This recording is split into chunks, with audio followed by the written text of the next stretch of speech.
Hello and fáilte to you wherever in the world you may be. My name is Stephen Frayne and you're listening to Diplomatic Airwaves, the podcast series of the Embassy of Ireland in Addis Ababa.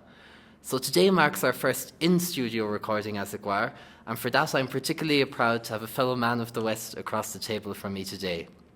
Described as both a serial and social entrepreneur, David O'Halloran boasts successful ventures in sustainable energy and agri-food sectors across the African continent. He is most well known here in Ethiopia for establishing Africa Juice, a business which he has designed to focus on sustainably growing and processing tropical fruits to meet local, regional and international demands.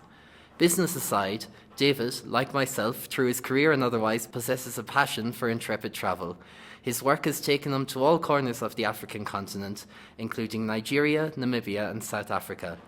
Beyond that, he's even had stints in Iran and across the former Soviet Union, just to name a few spots. So David, there's so much to unpack and explore there, but in a nutshell, how would you describe your career to date? I suppose it's very rewarding in a lot of ways, and it's something that I can be happy that I've experienced a lot and achieved a lot, while at the same time, there were probably easier paths to have taken and easier roads to have followed, but I wouldn't change it for a penny. Absolutely. Sometimes the most interesting stories, I think, are the paths less taken in a way. Yeah. But before, when I've been talking to you beforehand, you had talked about how you had started off your career in what I would have thought is something totally different to where you are now, working in Shell and very much more a corporate life. So how did you go from that to where you are today? Yeah, I think it's good for any young Irish person or even any other country national to start off in a big company. You get to see how they work. You get to see how your role fits in with other roles. You get to see how you work with other people. And I was lucky enough that they also got me to travel around the world. I changed my career focus while working with them, from initially engineering and projects management into more business and negotiation. And they also introduced me to sustainability. So Shell was one of the precursors or the front runners, let's say, of corporate sustainability, and the idea that you needed to start looking at the social side and the environmental side of your operations. And some would still argue that they don't succeed. But we felt, that it was a nice way to look at the world. And we set up then Africa Juice with a view to really making it a top performer on the environmental side, in terms of really looking at your waste streams, really looking at your local sourcing, and really looking at your impact on the soil and on the water, but also on the social side and creating job opportunities in a local environment that was very rural, adding higher value opportunities for promotion and progression, bringing graduates back who would otherwise have to go to the big city, go to where you and I are sitting today in Addis, and leave their country, countryside birthplace, and also be available then for the social structures that need them in terms of supporting grandparents and grandchildren. And I've got involved in the former, and hopefully in the future I'll get involved in the latter. But being able to be there for your parents as they age, or your grandparents as they age, be there for your children as they develop, is really important. And if people have to leave and work in the cities because there's no opportunity for them in their own home place, it's very difficult. So I would come more from the environmental side and learned the social side. And there's people, in this building, yourself included, who know a lot more about that than I would. But if you're open to it, you can start listening and understanding and learning and trying to apply it. And we don't really succeed. It's a bit of a path that we're on, and we'll probably never be perfectly successful in any of these things, but we'll try hard. And what we always said was we try and embed sustainability principles in every decision, rather than to have it that you work on accounting, or you work on technology, or you work on agriculture, and someone else does sustainability. We want everyone to build it into their decisions every single day. And we want every staff member, from the most junior right up to the most senior, to be thinking about this and thinking about waste and thinking about, am I creating a job that is going to impact on someone's life at home or make it impossible for them to do the other parts of what they need to do at home? Or am I going to make it impossible for women to be part of my workforce because they won't be able to look after children in the morning or collect firewood or collect water like they have to do in our area? Can I make a job that works with that for them and still works for me as an employer or works for me as a producer? And I've noticed there you've said a couple of times the word sustainable and social. Why do you think it's important for entrepreneurs in Ethiopia or Ireland or anywhere in the world today, I suppose, to think about sustainability and social awareness as an integral part of their entrepreneurship? To me, it's a no-brainer. It's about looking at long-term sustainable profits, to use the same word again, rather than short-term super profits. It's about putting enough back to make your community want you to be in their community for the long term, so that you haven't ostracized them, you haven't built walls, and you haven't brought in workers from other areas to replace them, that you've worked with them as a community, but also that you've respected the environment and you haven't created a dust bowl where you're operating, or you haven't sucked all the water out of the river and left the community with nothing. And like I said, we're not perfect. We have physical needs as well that we have to try and accommodate. But we certainly think about those things at least. And we operate schools, we operate clinics, we provide electricity supply, we do waste management for the communities, we provide housing, and we provide it as to the level that we can. And we'd love to do more. But we even looked at sustainable ways of building replacement housing using local materials and local methods rather than imported materials. And that was self-serving in a way because it was economically sustainable as well. Anyone who's lived in this country knows how difficult it is to get hard currency. If you can source your construction materials locally and use local materials, locally available materials, and still make a high quality, safe, sound, watertight, energy efficient house, you've got a win-win situation for everyone. So we were using locally made mud blocks, and it resulted in a house that stayed cool in the hot of the summer day and a little bit warm in the cooler evenings in the winter time, and really transforms it into a livable home. And I notice when you speak to this, it's a story with definitely a lot of experience and wisdom there. You've been working in Ethiopia for almost 20 years now. How did your career bring you to this country? It was my business partner, really. He had experience of Ethiopia, and we were working here on a project looking at other crops across the country, and he had experience of working with those crops in a prior job here. And in the end, it wasn't going to be a runner, and we were left with this asset that we had just really felt was a fantastic farm, fantastic location close to Addis.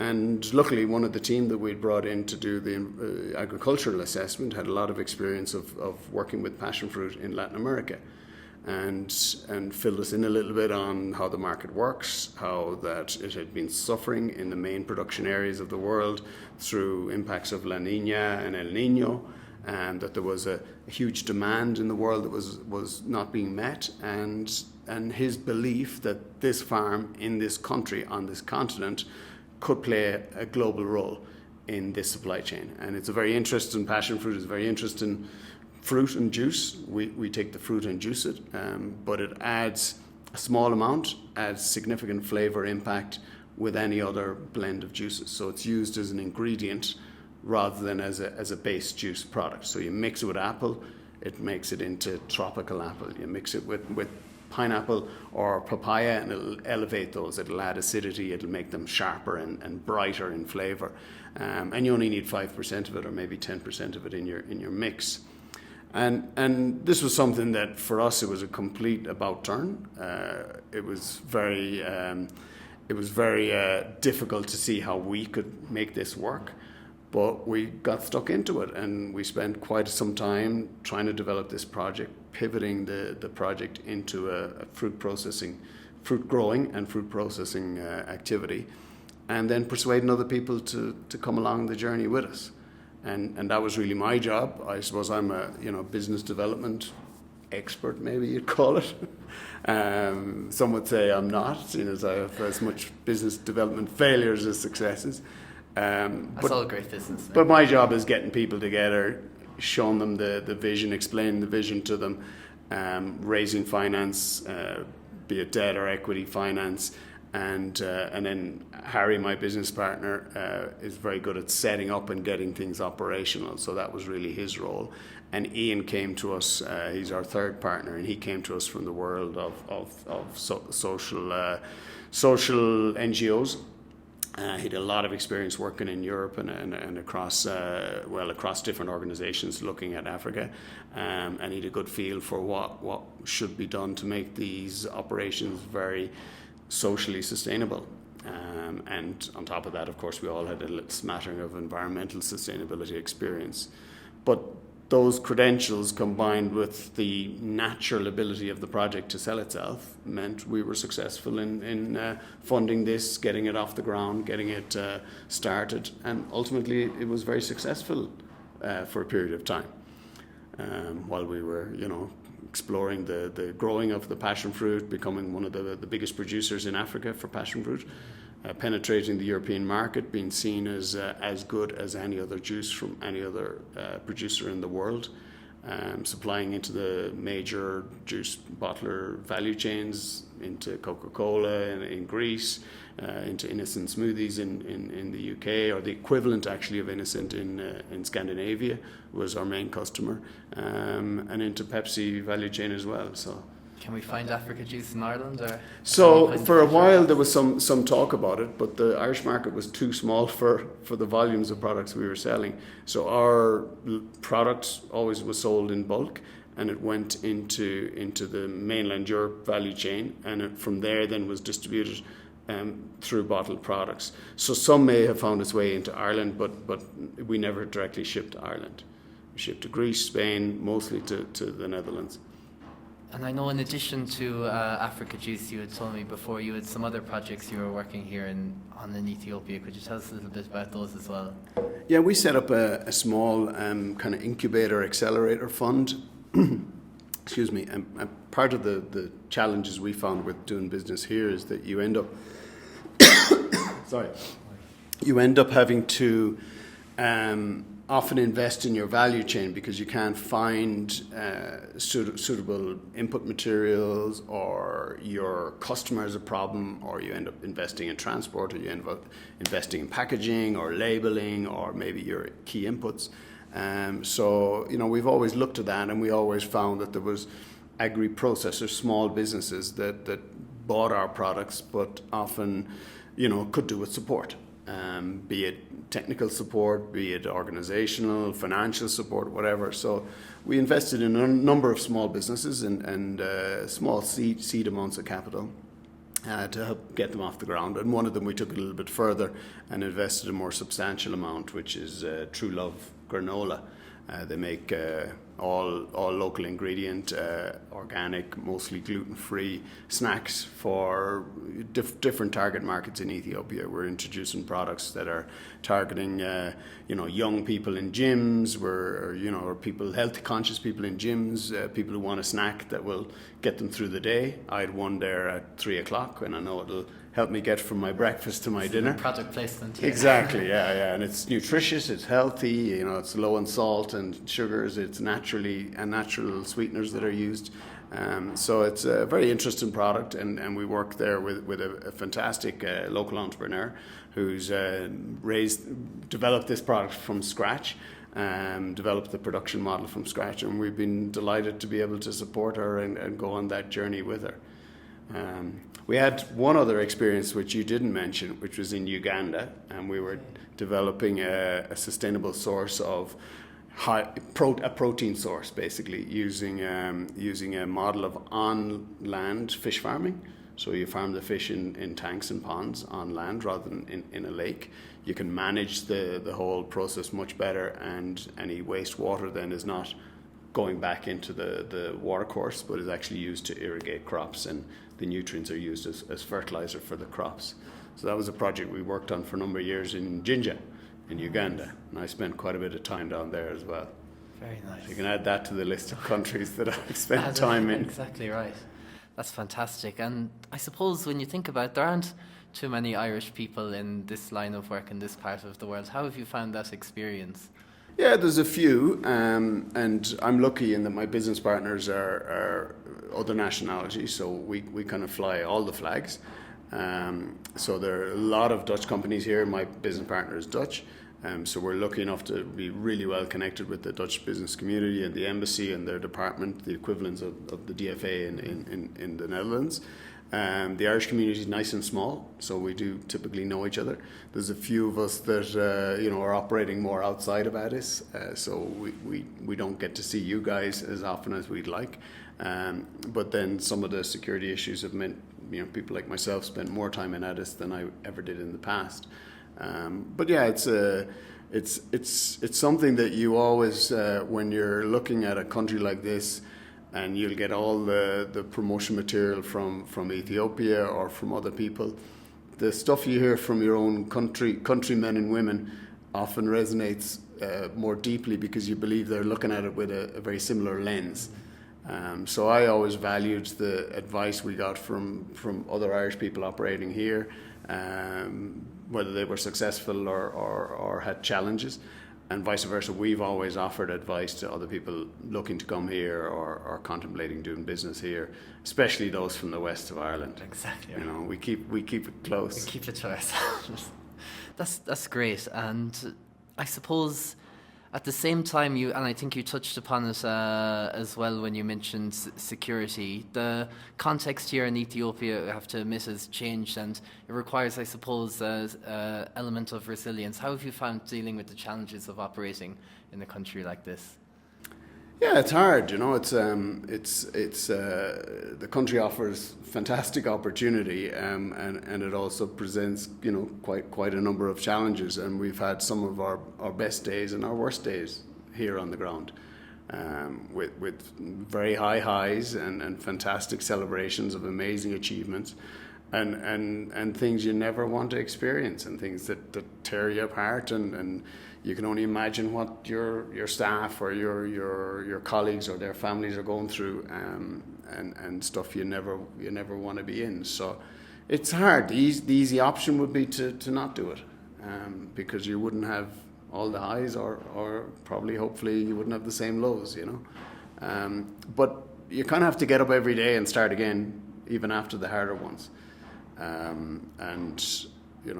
I suppose it's one thing about my character, that I'm a bit like a terrier with a bone. It's hard to get it off me, and I'm not kind of a quitter, even though every now and again I'm sure all of us feel like quitting, and it's what you do the next day when you felt like quitting yesterday, how you try and deal with that. And I'm a great believer in stepping away and having a good night's rest and coming back at it in the morning. And I'm lucky enough that my business partners, the overall community here, my local friends, everybody, they understand what we're all going through. So I think they have a good appreciation of it. It's a little harder for people back home to kind of imagine. And every now and again, in a late night session in the evening, you might start talking some of the war stories, and you can see the eyes just popping out of their heads. And you kind of have to dial it back a little bit, because it is so alien to the average person back home. But then that's the same with many careers, and I'm sure if hospital staff started walking us through their day and what they saw and dealt with, our emergency services, which I have a little bit of a better knowledge and understanding of, if they walk you through their day as well, your eyes would pop out of your head. So once you're in, and it's nice to have people alongside you that understand it. And I have friends here who've had amazing traumatic and challenging experiences as well, and I'm lucky in some ways. And if there was a Irish person you met and who tolerated all those war stories and was interested in doing business here, what would you say to them, or what would be your top recommendations? We would definitely be saying talk to other people who've done your business here or who have operated in your area that you're planning, or or other people like us who have gone through similar activities, and then take it with a pinch of salt. You have to make up your own mind at the end of the day, and you might have better abilities to cope with challenges. You might have better abilities to grow a business. And there's people here who've been fantastically successful. There's people here with fantastic models of social entrepreneurship and more regular businesses that have done extremely well. And there's others that have had even a harder time than we've had. So there's everything in between. So at the end, you have to make up your mind. And we had, I won't name names, but we had one Irish business who, we were chatting to, and we gave them fairly hard-hitting advice, and they probably talked to us at a time when things were particularly low, and they ended up not progressing their investment here. And with hindsight, they'll probably feel that it was a very good decision. Had they gone ahead, maybe they would have been absolutely fine. Maybe they would have had a roaring success. But I think, for them, it was a case of, the risks outweighed the rewards, certainly the way it looked at that time. And maybe I was the nail in the coffin that just, that the one extra person that told them, you might need to consider different. We would advise people to go a bit asset light and to try and structure a business that, can be moved if needs to be moved. And of course, we have a farm and a factory by an agri-producing area. We can't really move that. The factory, you could argue, could be moved, but it's not that easy even. But come in and see the lie of the land and try and do your best. I suppose it goes back again to, like you said, the strength of having an Irish community established who can see things through the same lens. If you have walked that same path, the value of that experience and knowledge matters. Yeah, and in some ways it probably makes no sense at all, but it gives you a little bit of comfort. Sure. In the same way as if you're moving here and you're wondering about what life is like here, you could talk to 3-4 different nationalities, but I'm sure the person that comes from your place and has a little bit the same upbringing as you've had, is going to be the one that you'll kind of place a lot more trust in. Sure. And it could be completely leading you up a dark alley. So don't trust the guys from the West. They're a touchy bunch. Saying that not biasly. You have to take that out now. With a pinch of salt.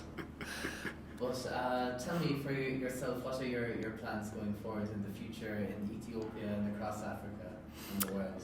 And Galway too. Yeah, I'm at kind of, I suppose, the third stage of my career, you could say, because I had, 15 years more or less, plus or minus, working with multinationals.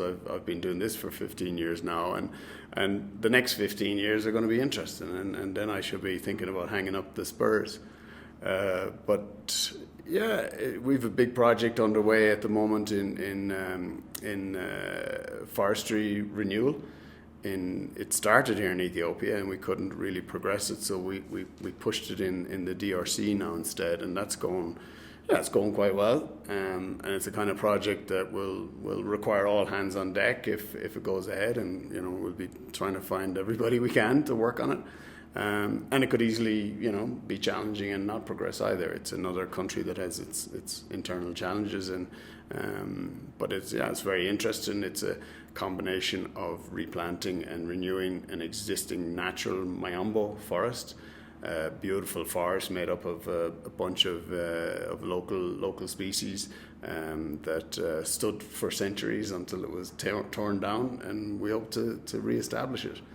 And of course, it's a classic sustainable development project, because you can only re-establish it if you work with the communities that need this resource, and the only way to do that is to make sure they have alternatives.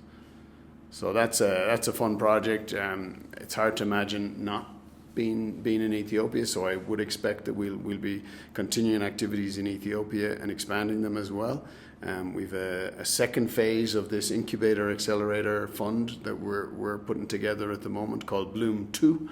So it's very innovative naming. The first one was Bloom. And this will target small, medium-sized enterprises in the food and the agro-processing sector. And the novelty of it is that, you know, we plan to come in with an approach which will hopefully leverage some local investors and bring them into the mix, as well as bring international investors alongside. And we have a lot of interest in this. It solves a lot of challenges that investors face, and creates an opportunity to you know, I suppose get things moving here for businesses that are locally focused. It's easy enough here to raise money for exporting companies. It's a bit harder for companies that are locally focused, unless you're one of the, you know, the big food companies, like, you know, the name brands that do very well here. But I think all of us here in the embassy are very excited to see how that goes and to see you back here in Ethiopia again. Let me just say, David, thanks so much for taking the time to chat with us today and to shed light and show your story, and hopefully we'll have more Irish people taking that venture as well in the future here in Ethiopia.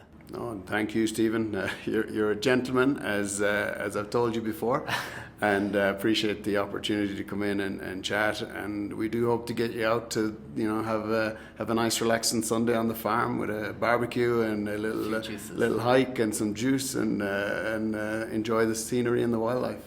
I'd love to. I look forward to it. David, thanks a million. You're welcome. Again. Thank you. Thank you for listening to Diplomatic Airwaves, the podcast series of the Embassy of Ireland in Addis Ababa. Episodes are released every Friday. You can listen on ireland.ie or wherever you get your podcasts.